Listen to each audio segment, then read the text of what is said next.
Hey everybody, welcome back to my channel, Gardening with One Knee in Zone 5B. My name is Janelle and I'm here to help take the intimidation out of gardening and help propelling you on a path of food independence. Today it's kind of not great outside. It didn't even hit 60 degrees here today and it's really windy. So I'm just going to take advantage of these gloomy days and do some stuff inside here. Today I want to freeze dry some bananas. I already have the freeze dryer preset downstairs. And I'm just going to slice up my bananas. Now I've read two things. You don't want them overly ripe, which I feel like these are ripe, so these would be fine to use. And then they said also too, if there's a little bit green on them, that's not a bad idea either, because when they're overly ripe, I guess they bubble. Now I've never freeze dried bananas before, so this is going to be a learning experience for me.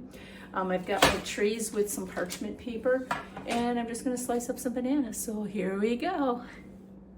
Now what I am going to do is I'm going to keep my ripe varieties separate from my almost ripe varieties, just to see the difference on how they turn out. You can also save your banana peels. They're very healthy for your garden. They have nutrients that your plants need. So I just wanted to let you know that. And the main thing whenever you're freeze drying things, you never want to slice anything thicker than the depth of your pan.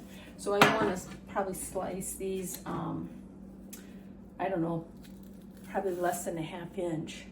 So here we go. They also say if there's any like bruising or brown spots, this little end here, you don't want to freeze dry those. So we're going to cut those off and discard that. So peeling bananas in 2025. There's some banana stuff there. There we go. And I'm going to try to slice these as similar as possible so that they freeze dry evenly. Oop, that one's kind of thick. That one's kind of thick too.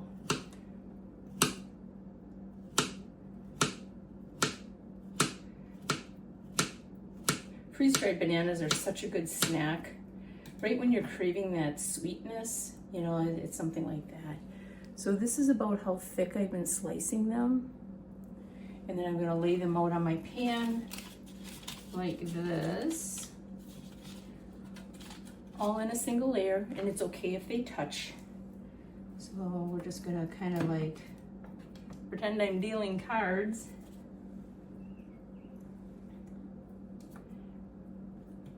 Now I saw also too there's a method where you put your bananas in citric acid, and then I saw plenty of people that weren't. So I'm going to try it this way, and if it doesn't turn out, then I know I got to use citric acid. Citric acid is nothing really more than lemon juice. So let's go here. I guess I didn't think that a banana was going to practically fill one tray. Surprise! So I'm just going to continue slicing.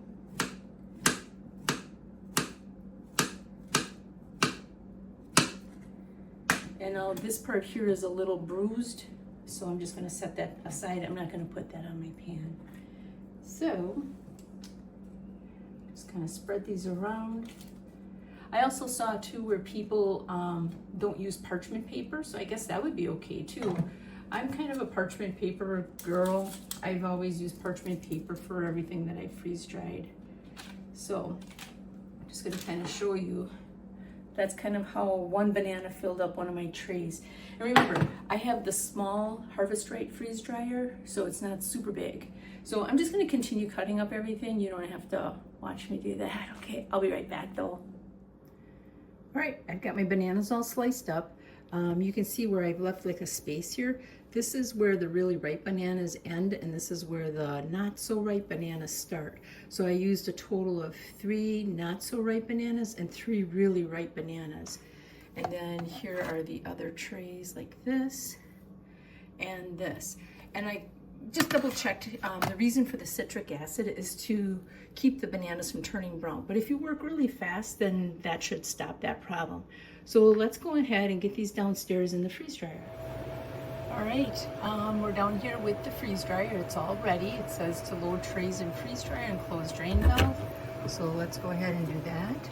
I didn't bring my tripod down here, so I'm going to do this as acrobatically as I can. Okay, there's one tray. This is the small Harvest Right freeze dryer. They have medium, large, and extra large. I think for like the average homeowner, they might have other ones too, but when I was researching to decide on what I was going to get, that's what I noticed was available. All right, and then one more tray.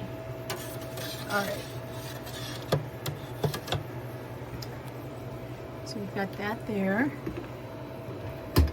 And when you close your door, it might seem like it's snug now, but really turn it to make sure that it's in that up and down level so that you get a good seal around there.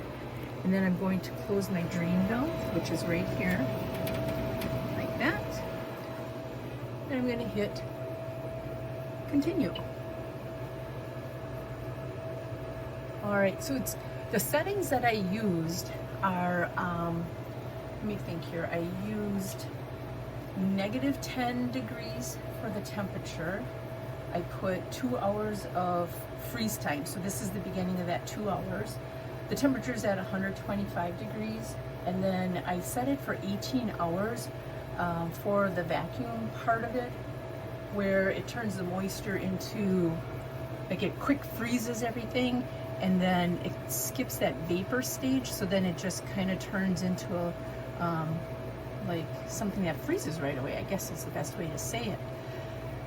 So this is gonna run probably the majority of the weekend. That's why I like to freeze dry on weekends, is so I can keep an eye on everything. Now I've seen recipes where they say, oh, you only need to freeze dry 3 hours, not 18 hours. But then I start thinking of when I freeze dry candy and how that's 2.5 hours, and there's like no moisture in taffy. So I kind of went with the 18 hours, and it could even take longer, but we're gonna check it at 18 hours. So here we go, folks. Welcome back to the channel, Gardening with One Knee in Zone 5B. My name's Janelle, and I'm here to help take the intimidation out of gardening, maybe get you planting a few things, and propelling you on a path of food independence. We're down here by my freeze dryer. I started up some bananas on Friday after work, so it's Sunday morning. This, if I look back on my records, I believe it would have probably been starting to chirp around 2:30 in the morning. So it's just saying, hey, I'm done with the settings, check your stuff. So that's what we're gonna do. Now you can see there's a lot of condensation here, so I'm just gonna kind of wipe some of that. And we're gonna see what's happening here. Now the screen here tells me to open the drain valve to vent. You can see that. And if I need more dry time. So let's open that drain valve because it's got a vacuum in here, so it won't open like right now. So let me release that. All right. And these are pretty cold. So what I want to do is I just kind of want to feel my stuff to make sure I don't feel like uneven temperatures, which I don't, so that's good.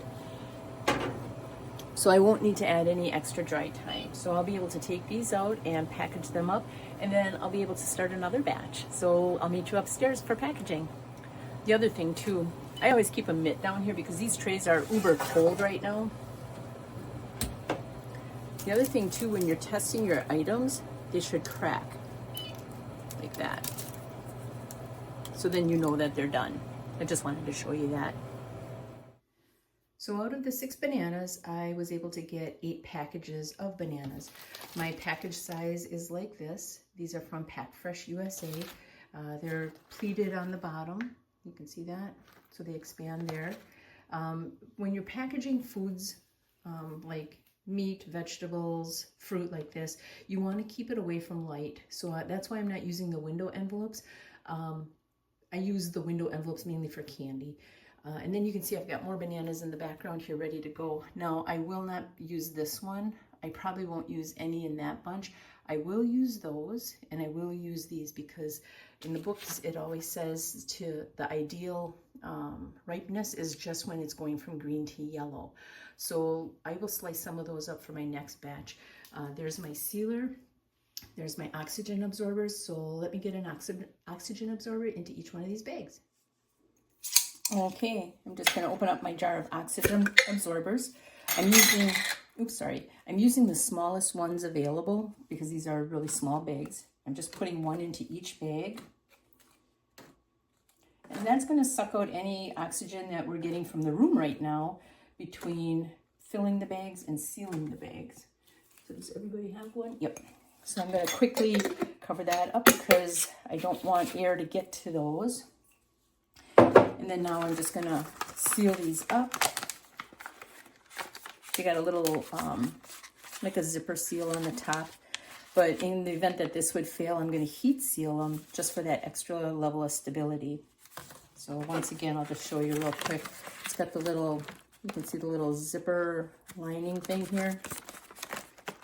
My oxygen absorber down there. There we go. And I'm just going to continue to do that, and then we'll heat seal. All right, all we're going to do now is heat seal, and I'm going to heat seal right above this little notch here, because that's your tear notch. And then that's just going to give it a little extra level of security. There we go. And now you can see how it's heat sealed across the top here. Now, when it comes out of there, it's still very warm, so I wouldn't recommend grabbing on that part. So now, in the event that this Ziploc here, zipper thing would fail, it is heat sealed, so it's still going to be just fine. So I'm going to do that here now with the rest. And that will conclude our lesson in freeze-drying bananas. I hope you found this video informative, helpful, useful. Please like, follow, share, subscribe. Tell all your friends. We'll see you in the next video. Have a great day.